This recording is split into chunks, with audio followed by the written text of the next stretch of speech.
Top three things in my notebook this morning. Number one, the US dollar. Number two, copper. And number three, India. India, which is absolutely ripping. Now, the US dollar had a bounce, a two-day bounce, which is fading this morning. So watch out for that.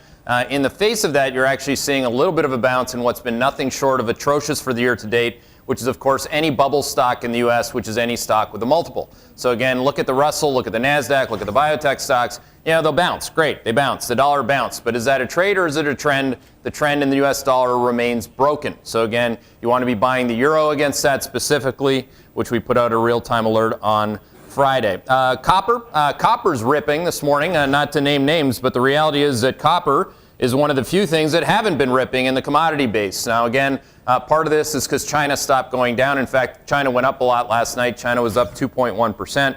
But again, copper above our signal line of 305 a pound, and the entire construct of consensus is short of copper in copper terms. Again, look at this thing. I mean, the net short position in copper this morning is 17,000 contracts, futures and options contracts. So again, almost every single thing in the commodity basket is inflating.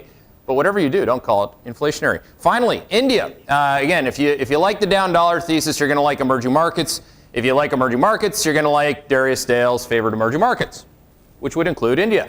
So again, India up 2.2%. It's up 11.2% for the year to date.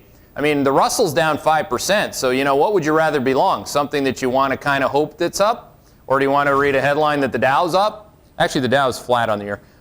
Or do you want to be actually up, which is up 11.2%, which is, of course, India. Nice call by Darius Dale on that. So those are your top three things.